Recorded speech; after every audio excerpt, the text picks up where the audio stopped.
This conference will now be recorded. All right, this is Math 211, and we're finishing up the last example from the section 1.4 notes, the tangent and the velocity problem. So let me scroll on down to that problem. This one was a trig problem, so we'll need to, again, you can't use a calculator on the test, but because some of the homework has one, you'll need a scientific calculator handy. So I'm going to go ahead and pull up Desmos scientific calculator. It's just a good one to use if you don't have one at your disposal and you're at home working on homework. So the biggest thing about this problem is that it's in sine and cosine terms of a function. So that means that we have to be in radians. We don't work in degrees unless someone specifically tells us to. So in calculus, it's assumed that your trig is defined in radians. So if you don't start off there with your calculator, you're going to give yourself a lot of trouble for this type of problem. So let's look at, let me pull this down.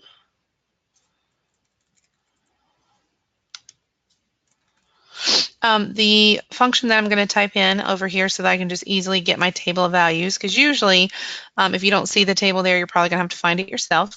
Make sure I'm in radians. I'm going to be doing, it was 2 and then sine of pi times a t. So we're going to put that kind of in front of here. So I'll leave just kind of a space for us to do that. Plus 3 cosine of pi. And our different t's, we're going to start off with a t of 1, which would be exactly what I've typed in right here.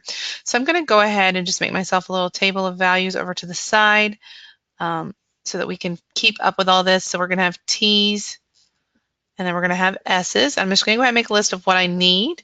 So I need to definitely find the value of 1, and it looks like the biggest the intervals that we're going to get is 2.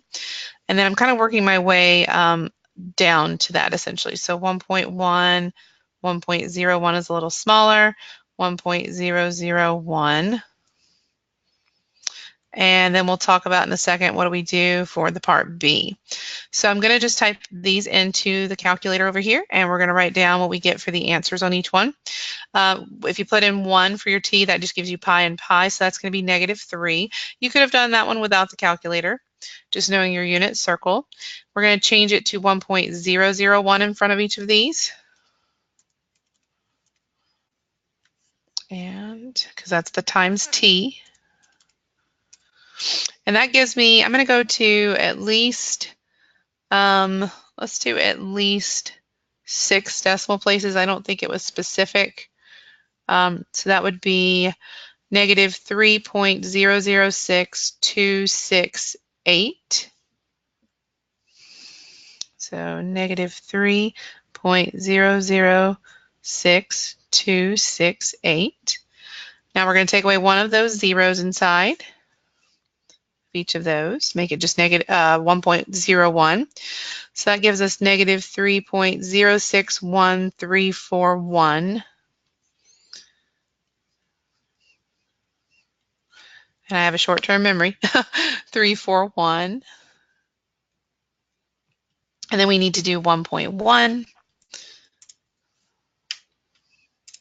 So -3.471204, because that would get rounded up.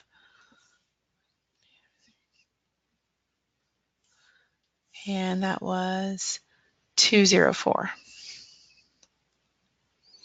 And then when we plug in 2, again, this is one you should be able to do in your head because it is 2 pi. Remember, sine of 2 pi is 0 and cosine of 2 pi is 1 because that's located at 0 again. So this is just going to be a +3 for that value. Okay, so once we've got our table of values, that means we have all of our ordered pairs. Remember, these are not ordered pairs here. This is an interval that is closed. So we want to find the average velocity. So this is why we needed those ordered pairs. Average velocity has to do with the slope of a secant line, which means you need 2 ordered pairs and you need to find the slope.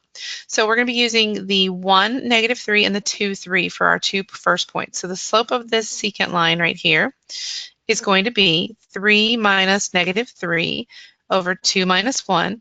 So that is 3 plus 3, so that's 6 over 1. So this is going to be 6, and this is in units of centimeters per second. So we want to make sure we have our units because these each, remember, have something to do with the values that are in the table. T is time in seconds, and S is the displacement in centimeters of the particle. So let's do the next one. So the slope of the secant here is going to be related to the 0.1, -3, and 1.1, and then this large decimal right there.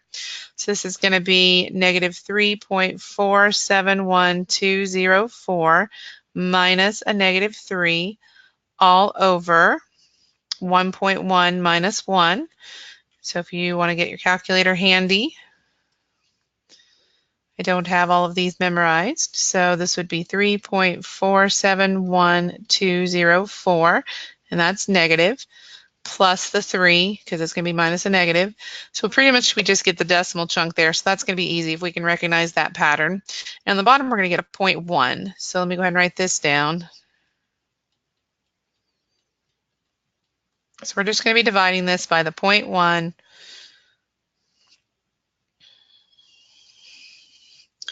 And let's round our answer to 2 decimal places. So it's going to be -4.71 approximately. And that would also be centimeters per second. So we've got our first 2 answers right here.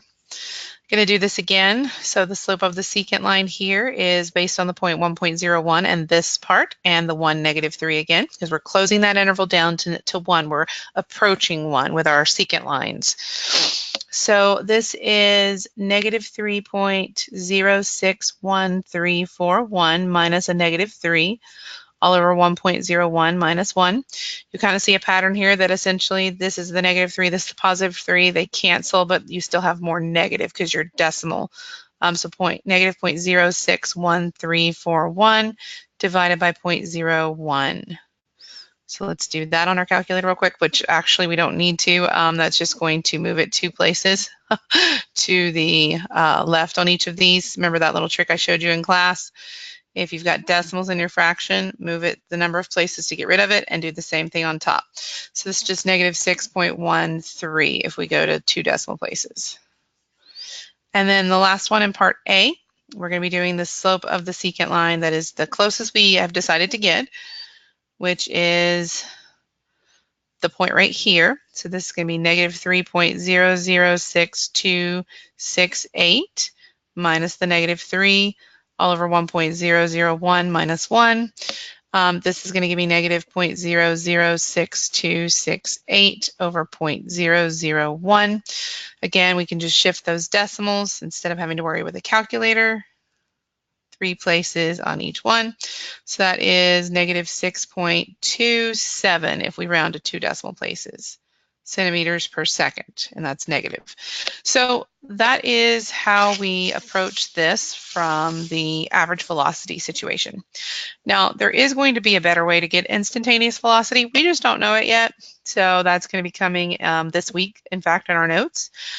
So we have to figure out this a little differently, and what we like to do is we like to find the closest we can get reasonably on either side of the desired value. So in other words, find a secant line that's pretty close from the left side and one that's pretty close from the right side. I like to have them equal distance apart, and then I take an average of that just to get what I think the instantaneous velocity might be. So we already have the interval, remember, 1 to 1.001. We know that that had a slope of a secant line from just right above of approximately -6.27 centimeters per second. So that came from there. If we go just another thousandth on the other side, we'd be at 0.9991, and we could find this. So we need another ordered pair. So let's type that in over here. That's why I didn't erase this. So 0.999 and 0.999. So that's -2.993702. So that would be the 0.999 -2.993, what did I say, 702. Okay, so let's do, and remember you have to compare that to the point 1, -3, just like we did with all the others. So negative 2.993702 minus -3 all over, this was 0.999 minus 1. Now this time you actually come out positive on top, and you probably do want to show this one on your calculator because you're subtracting here. It's not the same way our brains can operate as before, so that is 0.006298. 0.006298 all over now negative 0.001. So notice the negative comes out in the bottom this time. So if we move those both 3 places, this one is approximately negative 6 point, if we round it up, it's going to be 30 centimeters per second. And then we would take those two things, and we're going to get an average of those to get our, what we think is our instantaneous velocity. So let's do 6.3 plus, I know they're both negative, and it was 6.27. So that's a negative on top divided by 2, and that would be negative 6.29 centimeters per second. Now, if they asked me to round that to 1 decimal place, I'd say negative 6.3. Just depends on the directions. So that gets us completed with what was on section 1.4 from things that we wanted to do together in class. Hope that this was helpful.